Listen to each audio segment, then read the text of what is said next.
Hey guys, it's the Squid here and welcome to the review of the 1 to 1/144 scale high grade Gundam Barbatos Lupus. So as you can see, here's the box. I didn't exactly go through an unboxing video that time because I kind of forgot, but it's okay. Here's what the box looks like, pretty cool box art. So let's have a look at the kit. And oh wait, it's the wrong kit. This is the actually the first Barbatos kit I put together from I'm Not Orphans. Did my own kind of paint color scheme on that. So this time I decided to use this color scheme and redo the Lupus into something similar but a little bit different. So as here you can see, main colors are primarily the red, the black, and white. I don't know why I put it in white, but that was the first GUNPLA kit I ever painted actually. If I'm not wrong, yeah, it's the first kit I ever painted. So I decided to take a step back and try to do it. That time I just painted the whole frame red and stuff. So this time I've done something like this. So let's just move this guy out of the way and give this guy all the attention. So as you can see, this time I have painted the frame with gold and silvers. As you can see, as you have seen in the video where I did the nutmeg tutorial video, go check that out. So here's the guys, can see black and red still kind of is the main color scheme, but this time I've added in a lighter shade of grey. As you can see all over some parts of his body, and this darker grey from a Gundam marker, which is pretty cool. It worked out pretty well. The backs can see detailed as well. Painted up that backpack with some silvers as well. Pipes are painted as well and stuff like that. The side skirts are painted as well. Almost the whole kit is painted. So yeah, as you can see, there's a vast improvement over the first paint job I did. This is the latest one. So as you can see, quite a bit of improvement. And of course I feel that maybe biased, but I feel that this kind of looks better than the white version. So for stickers, I didn't apply any of them at all just because the colors they gave me wouldn't match with this. I mean, I could use the red one for the back of the feet, but usually when it comes to my own paint jobs, I don't really like to use stickers except for the eye stickers. That's one sticker I have to use. Eye camera stickers, usually I use it, but if not the rest, I didn't use it because this bit would be cool, but it has white, so I can't really use it. This thing has blue, so won't really fit. So yeah, that's one of the reasons why I didn't use these at all. So these can be thrown away or something. Then for extra parts, we don't have much, but we do have an extra set of fists in case you want those. And we do have extra set of hand covers. It's in the box somewhere. Then we do have this piece, which is an action base connector. So this plugs into the action base, and then you plug in an action base from the rear here. I don't really know why you need to do that, but they gave it, so it's okay. We also do have, I think I cut out two connectors which are supposed to plug into the backpack here, where you attach the sword, so it looks like he's carrying it, but I think I wouldn't be using that at all either. Then we have these pieces here. These two connect to each other and form that kind of arm thing. Let's see if we can see if I show you guys in the instruction manual. Yeah, so it forms something like this. You can see, to help you hold some guns or something. But I wouldn't really be needing that. So here's the thing. Occasionally throughout the videos you'd see pictures I took of this guy. Yeah, and you'll know that he's called I call him the Shadow Slayer. I know not that impressive of a name, but because he's a dark colored Gundam, this guy be called Shadow, and then just Slayer because he has that blade and stuff, so it's pretty cool. So for articulation, this guy does share the same frame as most IBO kits. And then so his head here, I'm quite happy with the job I did here. Of course there's bits of stuff sticking out, so what I did was I went over that mouthpiece with a marker or something. Yeah, marker, cause I can't possibly paint that. It's too small. That piece is way too small. I left all the red parts that were red normal, so like the chin, V-fin, and the side cheeks here I had to repaint in red. The side armor here is repainted in that darker grey. got gold instead of the blue for the top jewel there, and then the rest of the head is just black. So pretty cool. Eyes are still blue, which is a good, nice contrast. So head, it's on this double joint here, so it can go up about that far. It's actually not too much, down quite a fair bit. Side to side is about that far because it will start knocking into the collar here. It's kind of annoying, so you can't really get too much of a good pose. At most it's like that, but it's not that bad.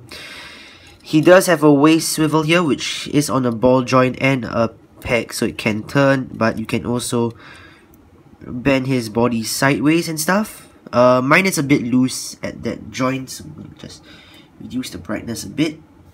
Mine's a bit loose at that joint there, so yeah, it's got a bit of a problem there. It does have a bit of an ab crunch, I guess you could call that. Yeah, so a bit of an ab crunch, goes up and down just a little bit. It's actually quite loose, as you can see, it's quite loose, not that secure. Don't know if it's just mine. For the backpack, you do have this piece here, which I painted silver, that can go up about that far. It's like some sort of booster, but I probably wouldn't be lifting it up at all, just keep it down. For the arms, it is on a swing out polycap, so it swings out about that far before knocking the things. Of course, yeah, I think that's the furthest you can go. Arm can move on by itself all the way up like that. It is on a ball joint, so it can go forward, backwards, stuff like that, standard stuff. Does get caught on this piece here occasionally, cause you know there's a lot of empty gaps in between pieces, so it does get caught in between sometimes, which is a bit annoying, but it's not too much of a problem. Shoulders, they do come off pretty easily as well, so that's one thing bad about this. But they can go up about that far. So as you can see, they're just basically plugged on there, really simply, nothing too much going on there. These pieces, I think they are fixed. I'm not sure if you can move them, but I don't want to try. There is a swivel here. Elbow is single jointed, but it's rather decent, I guess. There is a attachment here for those guns you would plug on if you had that add-on kit. Most of this kit was hand painted. Only the greys and the light grey and the black was spray painted on. If not, most of it was hand painted. The frame was entirely hand painted. So yeah, wrist, not much movement. You're not gonna get much out of this. It's just that sort of wiggle. Front skirts, they are attached together, but you can cut them in between, and they can go up about that far. The underside doesn't look too pretty, but it's like that. So you do get a bit more wiggle. Okay, I'm just gonna swing this arm back for a while. Alright, this side skirt here is pretty long, so it can get in the way of articulation sometimes, but it can go up. Forward, I don't know why you're gonna do that. There's an attachment there that allows it to swing up, like so, pretty far out. Then it can rotate just a little bit here, but it does tend to pop off quite a bit since it's attached to a polycap. As you can see, it doesn't want to stay on all that well. Give me a moment, let's just plug that back in. There we go. So back skirt, once again stationary, but legs can go forward about that far, but I think you can do it better if you just messed around with it. So it's not that far. Out is pretty decent, actually not too bad. For out, can do a kick to the side. I'm gonna close these down. These are just getting a bit annoying, fair bit annoying. Knees, you are gonna get a single joint, not that great, 90 degrees, but it's okay. It is double jointed, but then because of the cable at the back, this piece and all that stuff, it's gonna bump into this and that. There is a polycap here that allows it, and a ball joint that allows this foot to wiggle. There is this toe joint here, and it can also rotate kind of like that. Some pretty insane ankle movement there, but you can point the toes down pretty far down, which is amazing. If not, yeah, that's pretty much all the articulation you're gonna get for this guy. So far, I'm pretty impressed with. I mean, his articulation's definitely not as good as some other IDO kits I've seen, like the Greys. Let's look at my collection. My collection is just above me, so I can have a quick look. The Astaroth, yeah, this guy doesn't share the same kind of good articulation, but it's decent, so gotta give it that.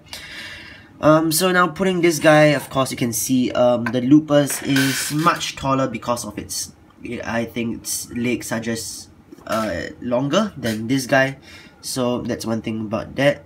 This guy does have this shield, which I really like, but looking back, I could have done a better paint job on this guy. This guy looks just like a much bigger improvement. I mean, look at this. This mace is just painted completely silver. And talking about mace, this guy does have the sword mace. I think that's what it's called. I think it's called the sword mace. You can see, at first I want to just leave the blade silver and that's it. Then I decided to go over these two sections with a bit of gold Gundam marker, and it doesn't look too bad. The mid section is just grey, but you can see, definitely not too bad. This weapon is rather large. It's about the same. It's slightly taller than the Gundam itself, so it's rather large. Moving this guy to the side. To attach this, you wanna just remove this hand. Of course, it's not necessary, but for the review's sake and for simplicity's sake, we will remove it. Let's increase the brightness a bit. Let's adjust the lights. Right, so what you're gonna do is just remove this hand cover here, which can be a bit of a pain sometimes. And then what you're gonna do is just simply insert the sword mace in, and yeah, there you go. It does, like, it can slide up and down a bit. Looks like he's just sliding his sword up and down. It does move a bit freely, something I don't really like. I wish there was a peg somewhere so it could hold it at a fixed position or something. But I guess because he can hold his blade with two hands, as you can see here, this kind of pose, so they couldn't really do that. So yeah, that's one thing sad. But if not, it stays in pretty well. It's not going anywhere because there is a stopper here and a stopper here, so it's not really going to go anywhere. Plug the hand back into the arm, and there you go. That is your Gundam Barbatos Lupus with his sword mace. So yeah, I think I've covered almost everything. I can't talk about the colors of the original kit because I kind of painted the whole thing, but if you do want to have a quick look, this is what the blue looks like. That's the yellow, and that's the reds, which is the same reds for this one. And the dark grey, of course that's the standard white, but no point in showing that. So yeah, in conclusion, this kit is actually, if you are on a budget and you're looking for a good decent kit to buy, I'd say go for this one. This guy is just amazing. Articulation's not too bad, but it could be improved. But if not, the building techniques are pretty interesting. Like for these Tegadan symbols on the shoulder, it's actually two pieces which you put together. And if I can show you here, it uses a lot of different techniques. As you can see right over here, this piece here, yeah, this is the Tegadan symbol piece, and that's the red piece, and it just goes over and it creates this really nice effect. So that's one thing I like to, so that's one thing good about it. Painting this kit is also relatively simple. Everything is pretty much, yeah, quite easy to paint. Except for some pieces which are a bit more painful to paint than others, like for example the frame is one of them, but the frame is pretty much standard. If not, everything is simple. Even this was simple to paint. It wasn't too hard to do that. Colors, like I mentioned colors already. Overall looks, this thing is just incredibly good. And price, this guy is rather cheap at 1,000 yen, so all in all, a lot of good things to say about it. Negatives, like I said before, would have to be the kind of lack of articulation as compared to kits like the Astaroths and the Grazers, but still not too bad overall. A lot of new things tried. So if you do want to experience something new from the IBO series, like some new building techniques, I mean, Bandai could have just given us a sticker for that, but instead they decided to use this technology. They have to, just create like two pieces to create that effect, which is pretty good. So yeah, go ahead, buy this kit, get it, build it up, make a paint job out of it, just get it. So anyways guys, that's about it for this video. I hope you did enjoy it, and if you did, please be sure to leave a like, and also, you know, leave a comment down in the comment section down below telling me what I could improve on, cause I'm still trying to get a hang of this GUNPLA YouTube thing. So yeah, whatever I could improve on, be it my work on the GUNPLA or the work on my videos, just, you know, drop a comment down below and I'll see if I can reply you if YouTube doesn't put it under likely spam or something. Yeah, and if you do want to see more, stay tuned just by hitting the button, the subscribe button. I do other stuff, reviews, GUNPLA news, sometimes tutorials, so GUNPLA stuff related. Uploads not that frequent, but yeah, when I do release content, I try to do the best I can. So yeah, that's about, if that's all, then this is the Squid blooping off.